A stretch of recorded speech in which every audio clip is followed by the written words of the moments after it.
His latest book, Faithless Execution, Building the Political Case for Obama's Impeachment, has just been published and is available for purchase here tonight. I present to you Andrew McCarthy.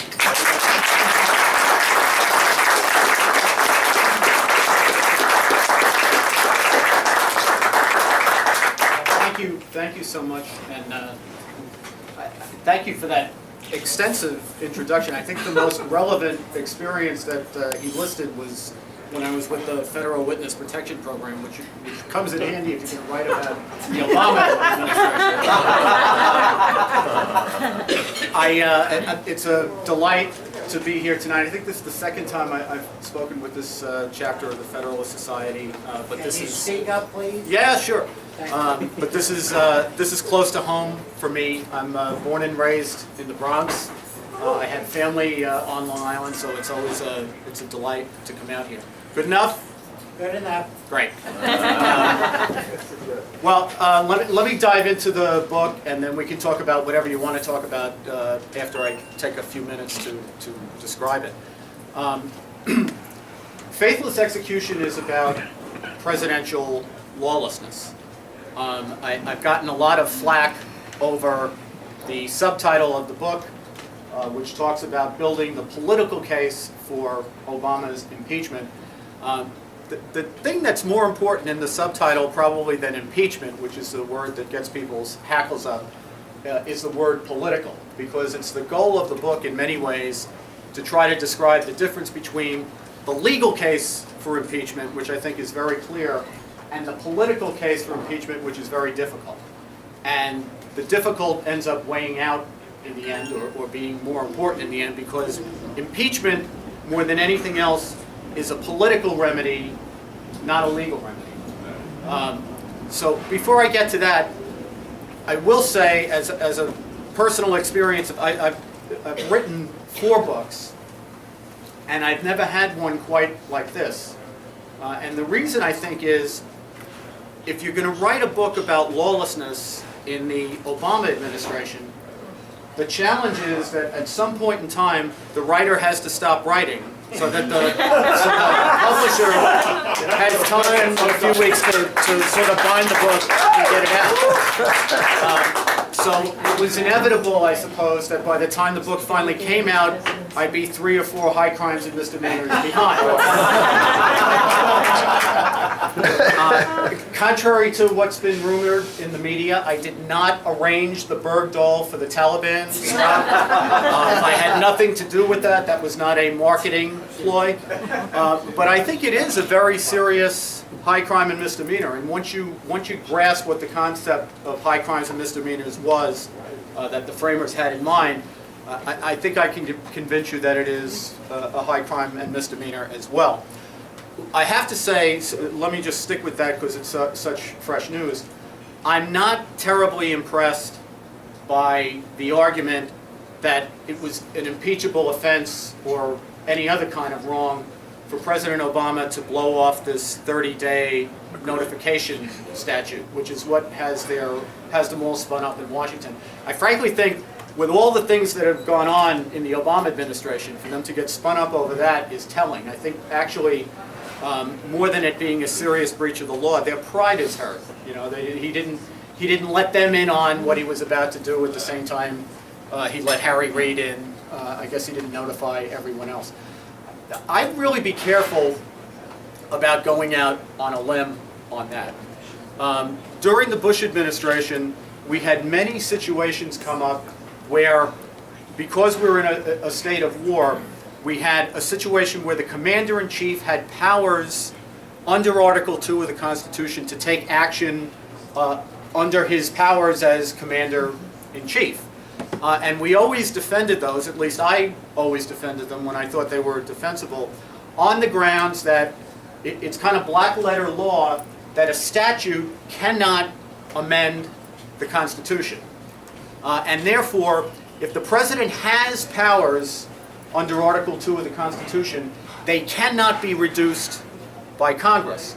And the problem I think that Republicans have, and the others who, not just Republicans, but other members of Congress who were very upset about the president not complying with this statute, the problem they have is the president, as commander-in-chief, has historically, and there's some legal authority for this, had plenary authority over the disposition of enemy combatants in wartime. And the president has nearly supreme authority over consultations with foreign countries, including for things like repatriation of people that the United States has in custody. So I think it's a very uphill argument. I know Judge Mukasey, former Attorney General Mukasey, has made the same contention. I think he's quite right about this. I think it's a very uphill argument that Obama broke the law with respect to that. Having said that, high crimes and misdemeanors, as I try to explain in the book, are not what I used to do when I was a prosecutor. They're not those kinds of crimes. They're not those kinds of misdemeanors. They're not things that you get out of the penal code. The idea the framers had with high crimes and misdemeanors, as Hamilton put it, was they are the political wrongs of public men. The idea was they are the breaches of fiduciary responsibility, the breaches of faith that high public officials owe to the public because they are endowed with a vast public trust. And the president, singularly, above all other public officials, is so endowed. Once you understand that that's what they were getting at, I think you realize that much more resonant than the ideas we get in the penal code, like murder and robbery and your standard bunch of crimes, high crimes and misdemeanors are much more along the lines of concepts we find in military justice, like dereliction of duty, failure to comply with an oath. And what the framers were most concerned about was political offenses that attack the heart of the constitutional framework itself. Because the constitutional framework, and particularly the separation of powers between the president, the Congress, and the courts, is what guarantees our liberties. What the framers were very concerned about, and Madison says this very forthrightly, is the union of the legislative, the executive, and the judicial power in one set of hands. And I would argue that President Obama's presidency, in a lot of ways, has been an effort to usurp the powers of the other branches of government and the states in the executive branch. That's exactly the kind of offense that the framers were concerned about when they came up with this concept of high crimes and misdemeanors. So let's get back for a second to then the Benghazi swap for Bergdahl. Now, you never know what's going to grab the public's attention. It seems to me that the public is very riveted by Bergdahl. I think more than even the 5 Taliban commanders. I think we've had, and this is, I don't mean this to be a disparaging comment at all. I'm just trying to assess the public reaction to the Taliban guys. Over the last 12, 13 years, we've had such a well of incidents come over the public with Arabic names that they're not familiar with associated with acts of terrorism, that it's hard to get people too excited about the Taliban commanders, even though they are among the worst of the worst, because I think to a lot of the public they're just 5 more Islamic supremacist jihadists who seem to target America. So it's hard to get people whipped up about that because it's become, unfortunately, almost a commonplace. Bergdahl, on the other hand, I think has people very riveted. And I think that that's probably a function of what I always thought as a trial lawyer, which is, when we put an informant on the stand, I always wanted to make sure the informant looked like who he really was. Because when you try to dress up something to be something that it's not, that really aggravates people. It aggravates juries. And I think it's aggravated people in the United States. So when the administration came out initially and said that Bergdahl had served heroically and with distinction, when we learned that he was certainly a deserter, and there are very strong indications that he may well have been a collaborator, that's obviously something that's got to be investigated. And that when he left his base, and this is a very important point that David French, who's a very fine writer at National Review, brought out last week. when he left his base, David served in Iraq, so he's very familiar with this point. When he left his base, he knew his brothers in arms and sisters in arms would come searching for him. That was standard operating procedure in the military, that if anybody disappeared, whether it was suspected that they deserted or they'd been captured or for any other reason, nothing gets people spun up in a war zone like that. And he had to know, walking off the base, that people would be searching for him. And it would put people in very dangerous positions. And in fact, at least 8 members of our armed forces gave up their lives searching for Bergdahl. So I think the Bergdahl story, between how it was originally presented by the president of all people in a White House Rose Garden theater piece on a Saturday, and by Monday, how much the story had collapsed, is I think the thing that's really grabbed people's attention. But in terms of high crimes and misdemeanors, let me suggest to you that it doesn't matter if Bo Bergdahl was Audie Murphy. It would not matter if he was the most heroic soldier that we had serving for us. Because what we have here is a situation of the President of the United States, the Commander-in-Chief of our armed forces, replenishing the enemy with 5 of its most experienced, most effective, most implacably anti-American senior commanders at a time when we still have men and women at risk on the battlefield, and when the Taliban is still conducting offensive operations against the United States. For the Commander-in-Chief to replenish the enemy under those circumstances, when one of his chief responsibilities is force protection, not increasing the threat to our forces, is to me about as shocking, I would say about as shocking a dereliction of duty as I can imagine, except that it would have to compete with the failure on September 11, 2012, to come to the rescue of Americans who were under terrorist siege. A dereliction of duty is a shocking, at least on this dimension, is really an appalling high crime and misdemeanor. And I would suggest that it's a far more important offense than whether the president complied with a 30-day notification statute or not.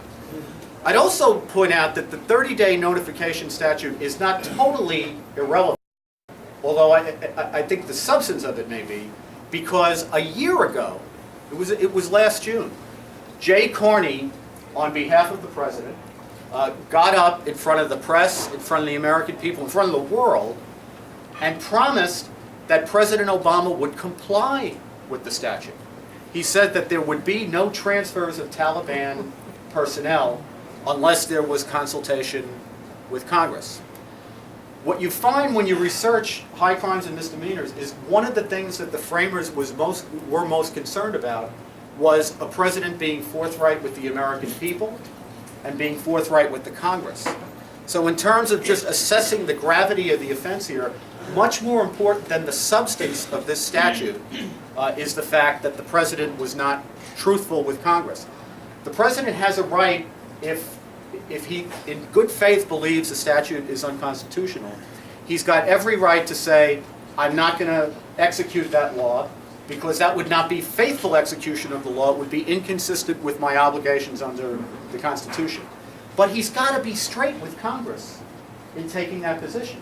He's got to put them on notice that if he thinks they've done something that's flawed under the Constitution, they have an opportunity to fix it. Instead, what he did was have his spokesman get up in front of the world and promise that he would comply and lull Congress into a false sense of security. And then, of course, when push came to shove and it came time to comply with the statute, he didn't do it. Now, what some people might say about that, and I address this at some length in the book, is that, well, that was Jay Carney, that wasn't the president. Notice that argument happening a lot? That wasn't the president, it was Eric Shinseki. You know? Yes. That wasn't the president, it was Eric Holder. Lois Lerner. Kathleen, Lois Lerner. Interesting thing about the Constitution, if you read it carefully, even not so carefully, if we could just read English, it says that all of the executive power is vested in one government official. It's not vested in the vast expanse of these federal agencies and this alphabet soup of departments, etc. It is vested in one person, the President of the United States. That's quite intentional, and it was the subject of a lot of debate at the time that the Constitution was adopted. The framers considered other models for the executive branch, doing it by committee, a triumvirate type arrangement, a two-headed type arrangement. They finally decided that all of the power should be vested in one person for one reason and one reason, well, I shouldn't say one reason alone, really two reasons for it. One of them was, after their experience with the Articles of Confederation, we realized for national security that you needed someone who could act quickly and decisively if there were foreign threats to national security. But every bit as much as that was important was the other thing that they were driving at, which was accountability. The framers wanted to ensure that if misconduct, or what they called maladministration, was committed by subordinate officials in the executive branch, it was crystal clear that that was the responsibility of the president. So it's not Shinseki did it, or Holder did it, or Lerner did it. When they act, and they act in a way that is malfeasance, or maladministration, or misconduct, or illegal, it's as if the president himself were acting. And that is particularly the case when they act notoriously, and far from disciplining them or firing them, he promotes them and otherwise protects them. Susan Rice? All of them. Every one of them. I mean, that was what the framers did not want the president to be able to duck responsibility by relying on what they called his coadjutants, his subordinate officials. So accountability was one of the things that was very important to them. And one thing I think they would have been stunned by in our media age is the fact that this president, with the help of the media and the help of his own press office, I guess those are almost the same things these days, but he's able to project an image where he is actually governing outside, over, and above his administration. Almost as if sometimes he's arguing against his own policies. And every time his own administration does something, he's outraged by it, he's upset about it, he's going to get to the bottom of it. That happened with the IRS scandal, you recall. The IRS has turned on the president's, targets the president's ideological opponents, some of them in this room, no doubt. Right, he's still investigating, give him a break. Oh yes, he's getting to the bottom of it. But you know, very interesting though, what's happening while he's getting to the bottom of it? They won't investigate it. They rely on the fact that Congress is not set up to investigate it, right? You got these multiple committees with cross-cutting jurisdictions, and none of them is like a grand jury, and none of them can really get to the bottom of everything. So when we're arguing for 8 months about whether Lois Lerner said enough in her opening statement to have waived her Fifth Amendment privilege, right, the cutting-edge legal issue of our time, while that whole circus is going on, the administration is quietly going about a bureaucratic process where they're trying to codify the very misconduct by the IRS that the president claimed to have found outrageous and unacceptable, and that he was going to get to the bottom of. And then he So, learned about the newspaper. this is the way, unfortunately, the game works. I think that, you know, there's an old strategy called the Piven-Cloward strategy, where the whole idea of the radical left was, you know, to overload the system. I think what you're seeing is an overloading of the system in terms of scandal. So that, you know, there are 3 scandals down the road by the time that you can get your brain wrapped around the last one. Just think in the last few days, right? Yeah. We had the VA scandal, that was going hot and heavy, and then the EPA regulations came out, and then we have the Taliban swap, and then we have the, you know, now the student loans, and, you know, the next thing it'll be something else, tomorrow. It's probably something else now. Somebody asked me, I was being interviewed on the radio today about the book, and somebody asked me about Obama's unilateral rewriting of the Obamacare statute. This guy doesn't just rewrite other statutes, he rewrites his own signature legislation, right, as he goes along. And I had to confess to the guy that I had checked, and at 9 o'clock it was about 30 times, but by the time I got interviewed it was 3 o'clock, so I don't know if there had been anything in the interim. But you know, one of the, what I try to do in the book is twofold. One is to lay out what impeachment is, why it's important, why presidential lawlessness in particular is important, why the framers thought it was a major threat to our liberties, and what tools they gave to Congress and the public to address it. And there are really only three tools. I mean, there are elections, there's the power of the purse, and there's impeachment. Second Amendment, too. Pardon me? Second Amendment, too. I'm not going there. Oh, yeah. Come on, Ray, let's Yeah. not start any Right. fires here. On elections, there was a proposal when the framers were debating impeachment about whether there needed to be an impeachment clause in the Constitution at all, because surely if the president did anything egregious enough, he would be voted out of office. So the public, which was, I guess, a much more engaged public back then than it is now, and there were much stronger states' rights provisions than there are now. But the idea was the public wouldn't tolerate a lawless president; they would turn him out of office, and that was an adequate enough remedy. That turned out to be a minority position because Madison and others countered that a president who was inclined to be corrupt and inclined to be lawless would have the greatest incentive to be lawless and corrupt in connection with getting himself reelected. And I think we've seen a lot of that in the last year and a half, whether it's the misrepresentations about Obamacare, how, you know, if you want your doctor, you can keep your doctor, you like your program, you can keep your doctor, your program. All of your premiums are going down $2,500, right? Yeah, right. And then, you know, in the weeks right before the election, you have this preposterous Benghazi video fraud, which was clearly driven by the inconsistency between the reality of what happened in Benghazi and the president's re-election narrative, which was all about, you know, I've decimated Al-Qaeda, the enemy's on the run, we're bringing the war to an end, etc. So I think what we saw in the run-up to the 2012 elections really does bear out the framers' concern that if you had an administration that was inclined to be lawless, they would do it in connection with an election to try to secure their next term in office. That really gets us down to two main ways to combat presidential lawlessness. The power of the purse, unfortunately, has not worked. In fact, it's sad to say that the one time that someone really tried to use the power of the purse, namely when Ted Cruz and Mike Lee and some, I think, far-thinking conservatives in the House tried to defund Obamacare, tried to make have the House use its power of the purse in order to stop the funding of Obamacare. They were not only vilified in the media, they were vilified by people in the Republican Party. Yeah.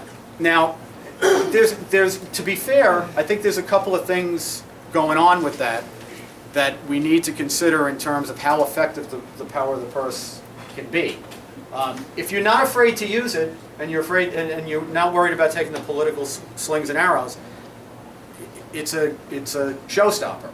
You know, if the Congress really wanted to stop Obama from transferring people out of Guantanamo Bay instead of including the Taliban guys, he could just cut the money off, or they could just cut the money off for funding transfers. So when they use their constitutional muscles, there's a finality to it. It can work.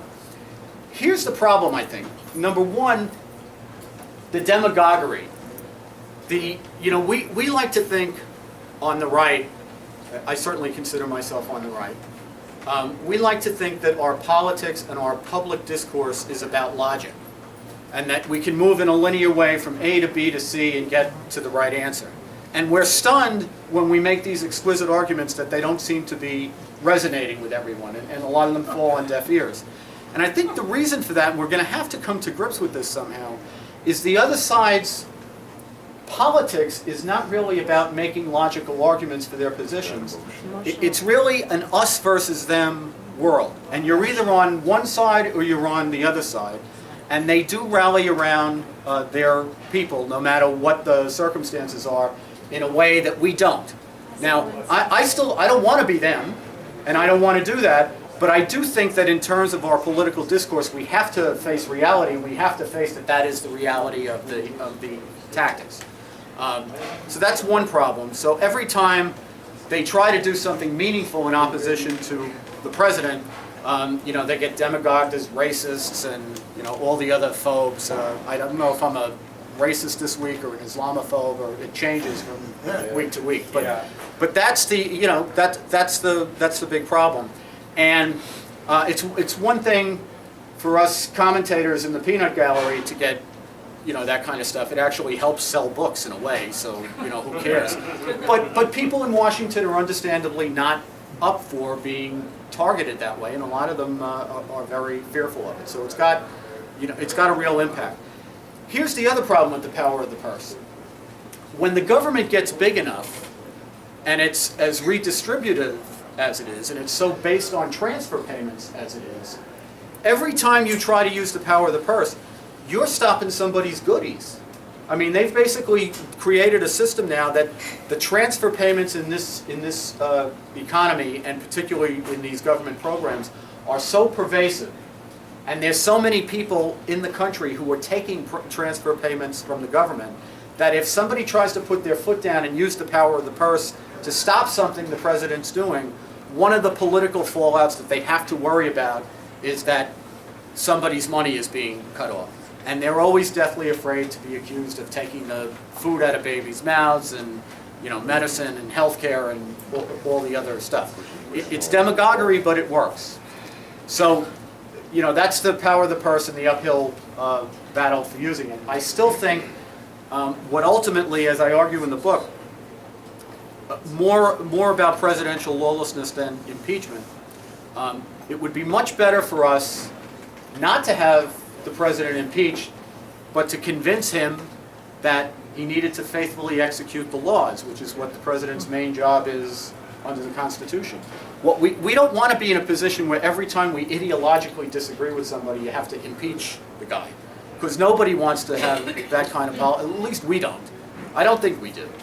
Our problem with the president is he's trying to enact his agenda outside the laws and outside the rules and outside the trust that's reposed in him as commander-in-chief.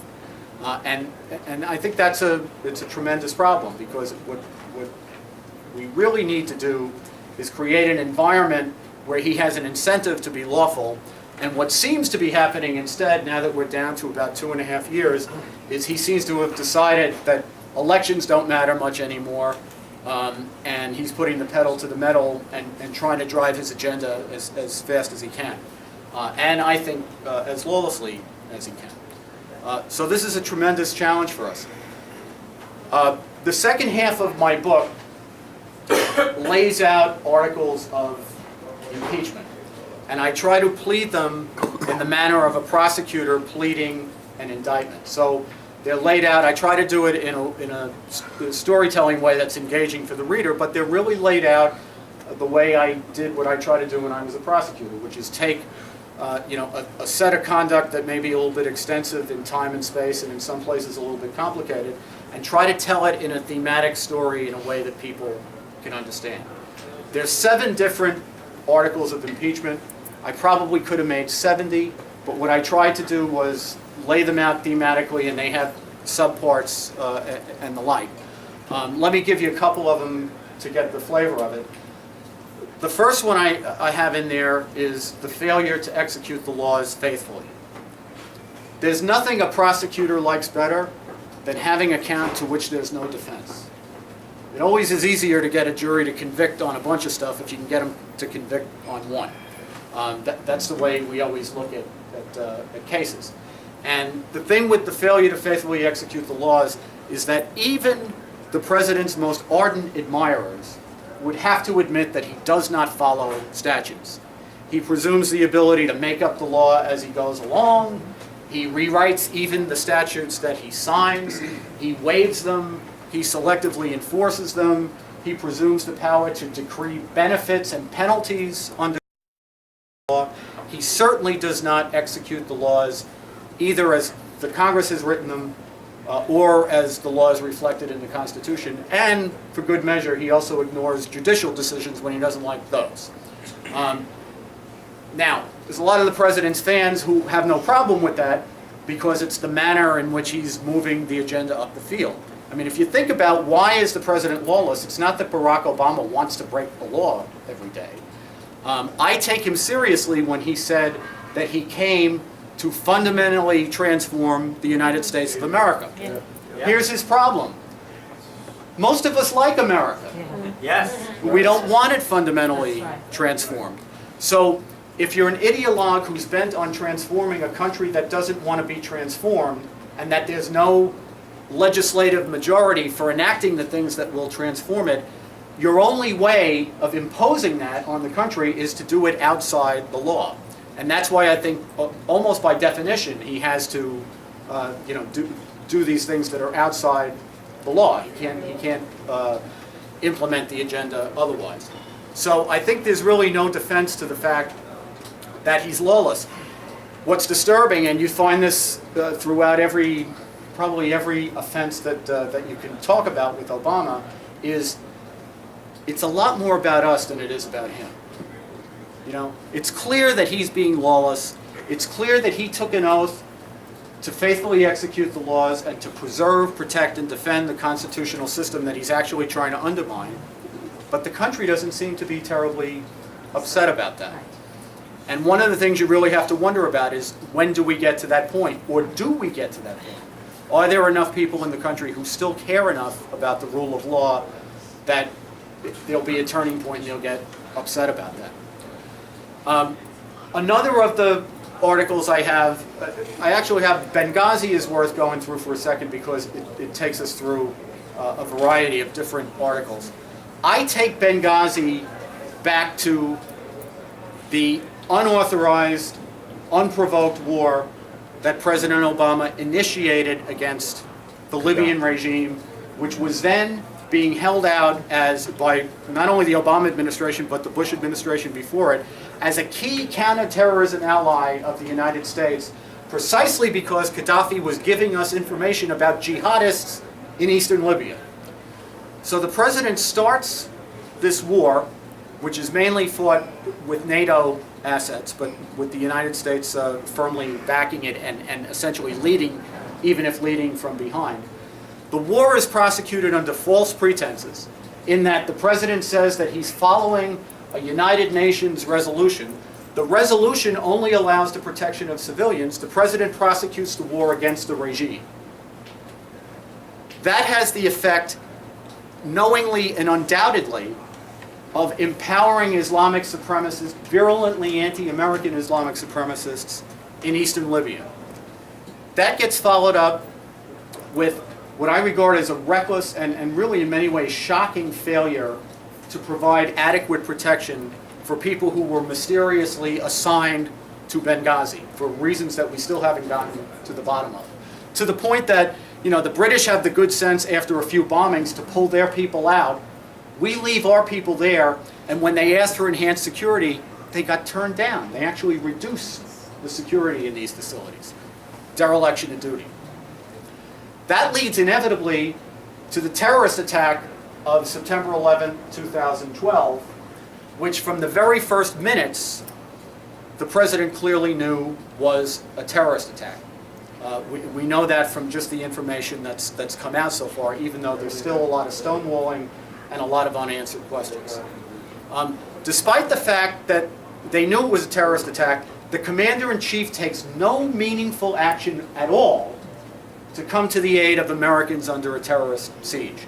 All that stuff you've heard the last few days about, we leave no one behind? Yeah. Why were we leaving people behind in Benghazi when they were being attacked by our terrorist enemies? The September 11th attack is so inexplicable, they have to come up with a rationale for it, an excuse for it.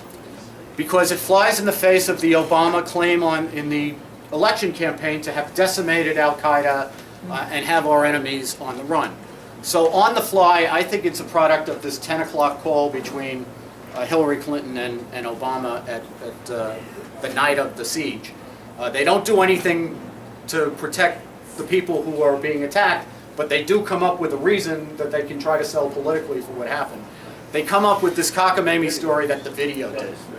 That there's this anti-Muslim video, and it spontaneously caused a protest that got out of hand.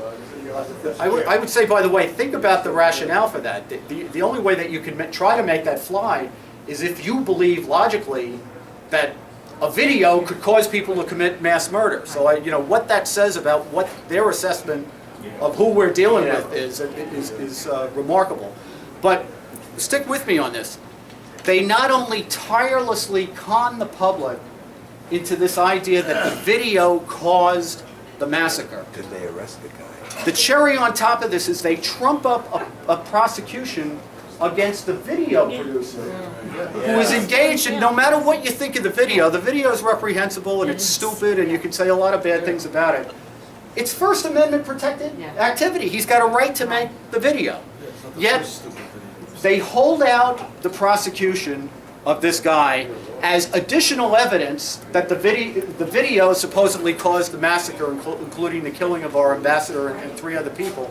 And they hold out the prosecution to the Muslim countries as a demonstration of American deference to Sharia standards of blasphemy and restrictions on free speech.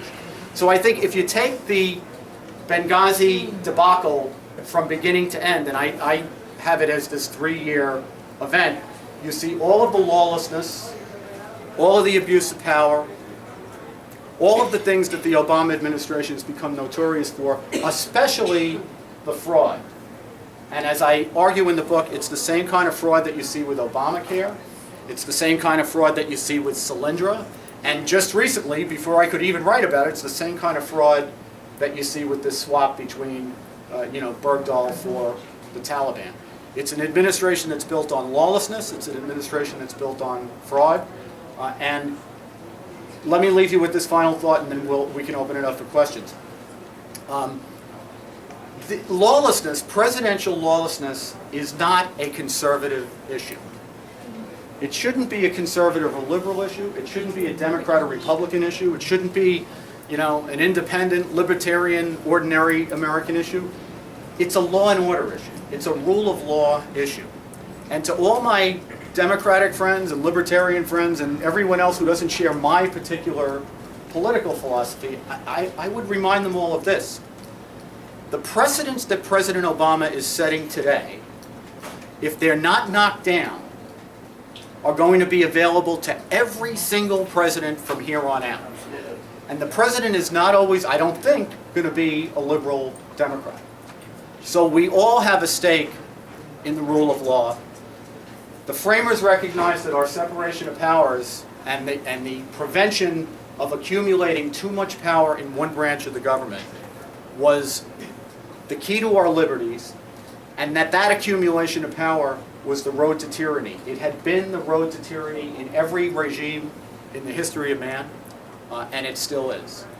So we all have a stake in stopping presidential lawlessness. The legal case for that high crimes and misdemeanors have been committed is straightforward enough. The political case is the difficult one. The framers in their genius wanted us to have a clear standard for what you need to have to remove a president. That's what high crimes and misdemeanors is about. But they also didn't want a president frivolously removed. They wanted to make it difficult to remove the president because they understood how disruptive it would be for the society.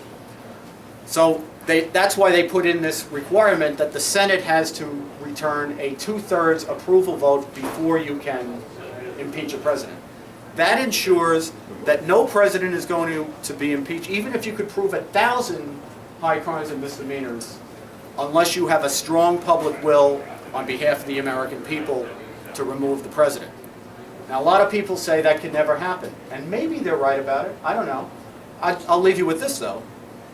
Richard Nixon in November 1972 was reelected with what was then the highest, is now the second highest landslide in the history of American presidential politics. Within 20 months, he was gone. And the reason he was gone is the public seized on presidential lawlessness, and it created a climate where he couldn't survive politically. What I hope we can accomplish is not so much to impeach the president. I would like to see a climate where a president doesn't think it's in his interest anymore to violate the law. I'm hoping we can at least move the ball up the field that far. And I'm not a babe in the woods. I recognize that with Nixon, the media was his day after day prosecutor, and with Obama, the media is his day after day Praetorian Guard. So I get it. We know what the dynamic is. But look, when Obama was first elected, when he was at the zenith of his popularity, and the Democrats had both houses of Congress, they wanted to try Khalid Sheikh Mohammed in civilian court in Manhattan. They wanted to close Guantanamo Bay. They had all these these grand plans. They weren't able to implement They wanted because even though they had the political control and they could have done it, they wouldn't do it because the public will was against it. So I still think it's possible in our politics if the public gets galvanized that you can turn back, you can change a lot of things that people think are impossible today. And I'm just hopeful that the public will get galvanized about presidential lawlessness because it threatens all of us. So thank you very much for your attention. I appreciate it.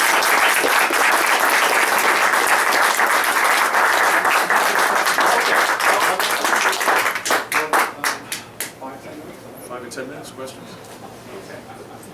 Bill, why don't you start? Yeah, well, one of the first things you said is what the, Yeah, one of the first things you I'll said. try to repeat the. Right. You said that the framers said the public would, well, I guess this is short of it. The public that counted then were the people who had property, and they were the men with property to vote. Today, everyone is the public in the sense that everyone votes if you're 18. You don't need anything else except to be 18 years old. Right. Don't even need ID. So my question is, do you think the public, because we're like the puppets of what we see in the media, we're just not that bright? There's more ill-informed people who will never see the president as doing anything wrong because they only hear how he is doing what is best for everyone. So that we're just not smart enough anymore. Yeah. That's the problem. The question is whether the public's so changed and you have so many low information voters that we can't function anymore as we were intended under our constitutional system. I think the only response to that is the one I tried to make at the end of my remarks, which is that that's baked in the cake. It's the problem we have to deal with, but I still think it's possible because it's happened again and again. Not often enough to please us, but it has happened that that the public does get galvanized from time to time about political issues, and it changes the behavior of people in Washington. I still think it's possible for that to happen, and even if I might be wrong about that, I'm not ready to give up. So. Yeah, Paul? Oh, is that Gary? Mr. McCarthy, thank you so much. My pleasure. And please, let's move it along because he's got a car waiting for him. All right, okay. So no speeches, just get right to the point of the question. Thanks. First of all, I've seen you on Fox TV, and if you're a thin man here today on public television, you look a lot heavier. There's no hope for you. Listen, I love the comments. I'm looking at your book, Chapter 2, the misconduct of public men. Mm-hmm. I hope that you mentioned Hillary in that chapter. If I call her a public man, I'm going to be in so much trouble. Don't hesitate. The point is, there are people here today, this gentleman just made a comment about people not being aware. People don't know how much the American people do know. We're discredited. We're not valued for our general information, general knowledge of what's going on in this country. People think that we're just out in the dark. That's a bunch of bunk. We know what's going on. Can we have a question, Mr. Grella, please? Because he's got to go. We want to get the book signed. Thank so. you. I have a question. First of all, I don't agree with him. I think people are too busy taking selfies and watching Dancing with the Stars. The majority of the population doesn't know and really doesn't give a... Okay, they figure in a couple of years somebody else will be able to do what they want. All right, let's have a But my question, please. is, We can't have debates as here. far as the 5 detainees that were released, do we have any stats on how many casualties there were to capture those 5 that were released? Not that I know of, I haven't seen any, but I think it's a good question. Joe? Yeah, Andrew, quick question. Give us your forecast, the midterm elections and Hillary. I'm not sure Hillary's going to run, so I'm going to duck that one for now. I think she's doing all the things you have to do to run, but I don't think she's made up her Why, mind. because of yet. Benghazi? You don't think she can get past Benghazi? I think I don't think there's one silver bullet answer to it. I'm not satisfied that she's going to run. I think there's age, there's health, and I think there's a structural problem that in 2008, when it was seemingly her time, she couldn't get over 50% with Democrats, which is why they turned to somebody else. Now it seems to me she's got all that baggage plus Benghazi and Boko Haram and all that stuff. As far as the midterms are concerned, I think it's going to be a very good night for the Republicans.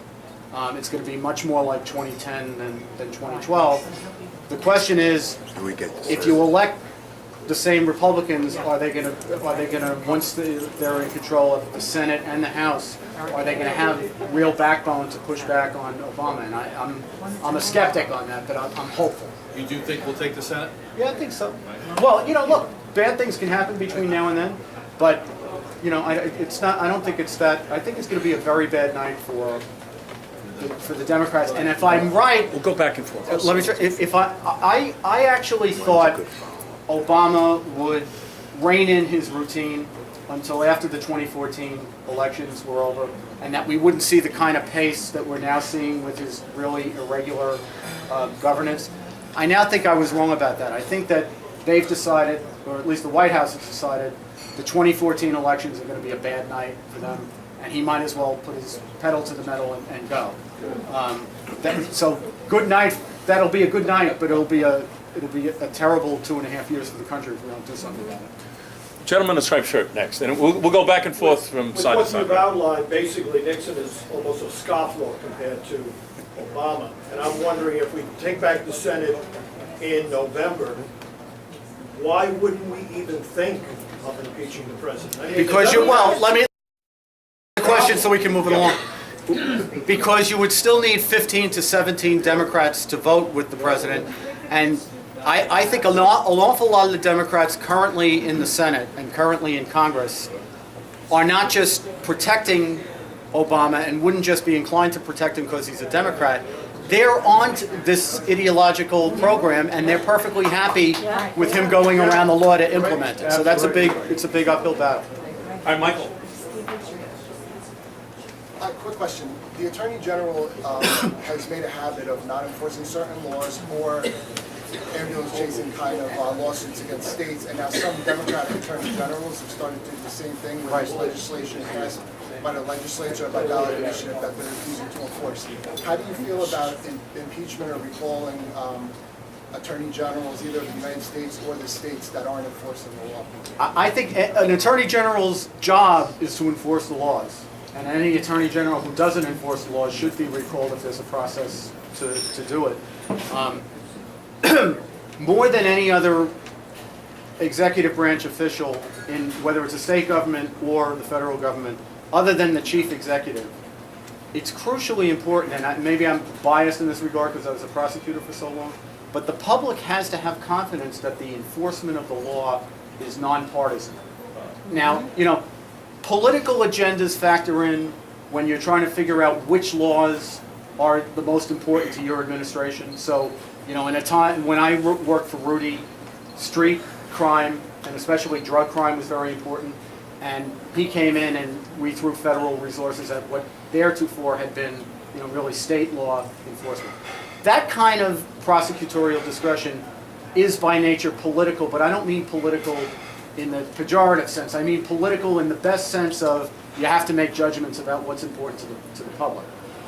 But people have to believe that in the four corners of a litigation or a trial, that people aren't being selected to be prosecuted because of their political and ideological beliefs, that the awesome powers that prosecutors have and the process that can be so painful for people is not being turned on people for partisan reasons. If we lose that, I think what happens is the public figures, if the people who enforce the law don't have to follow it, then why should they follow it? And then you have anarchy. You really don't have a republic based on the rule of law anymore. So I think, attorney generals are a special breed of importance in terms of lawful conduct. Let's go to Ray first, then we'll go over that way. A very quick question. Now, you alluded to potentially the Republicans taking the Senate. As a Tea Partier for the last 5 years, we've had as much problems with the Republicans as we have almost with the Democrats. I'd like your opinion because I personally don't think that they really care about reducing government or in implementing the rule of law. They just want to be running things. To make it really short, I think you got a better shot with them than you do with the Democrats. It's a relative thing, but... Well, it's always a relative thing. But listen, their constituents are us, and they can't win without conservatives. So they have to be responsive to us in a way that the Democrats don't. Now, that doesn't mean that we're always satisfied. I'm almost never satisfied with them, and I'm just as frustrated as you are. But I at least know that I have a shot with them because they have to worry about primaries, they have to worry about fundraising, they have to worry about all the things. We're the people they come to for votes, and if we're not there, they can't get elected. So I think that you have a better shot to move them than you do the Democrats. But I feel your pain. I do. Tom. Yeah, do you think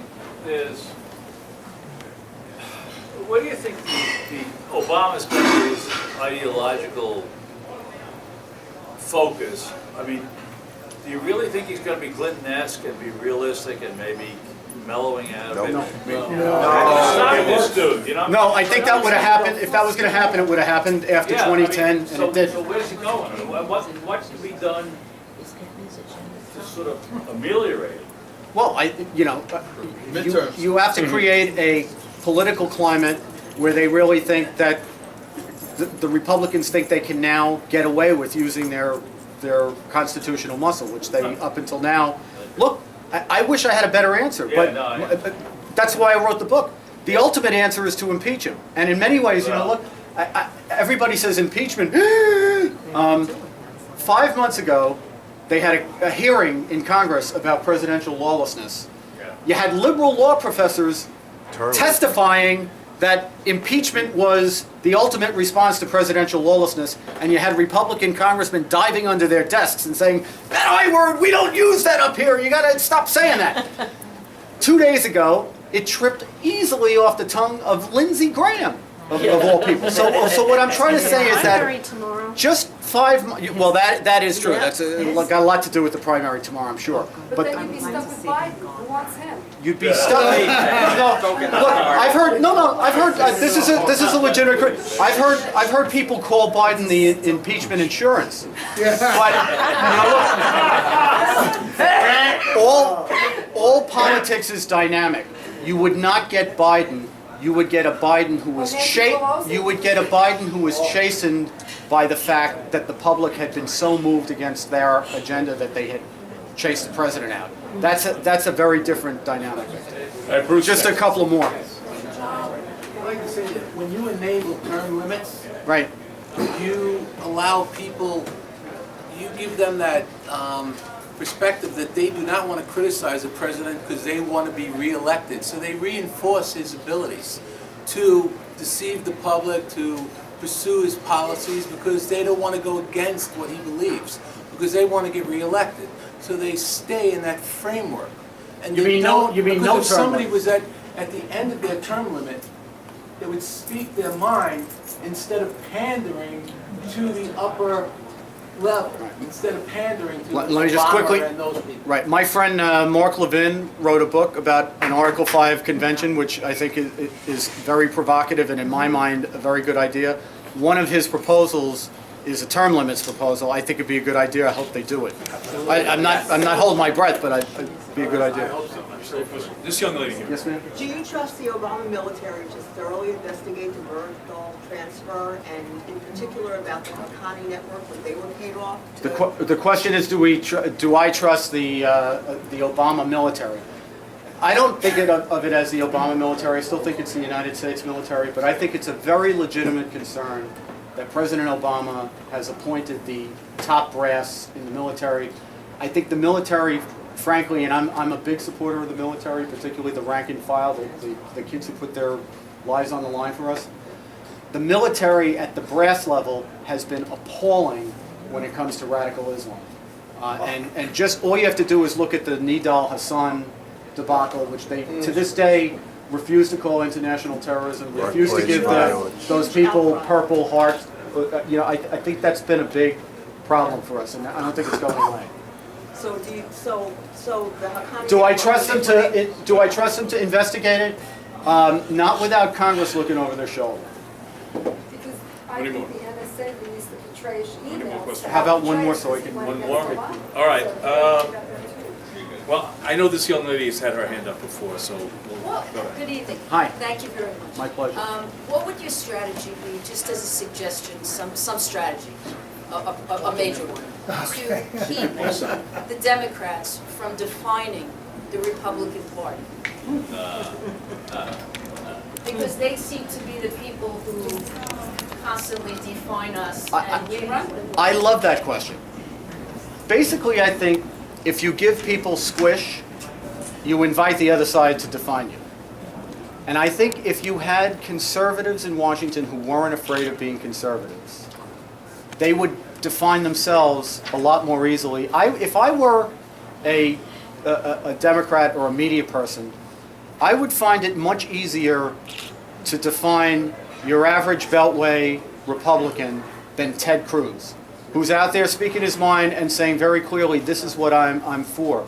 So if we want to define ourselves instead of having the other side define us, don't give them Democrat light.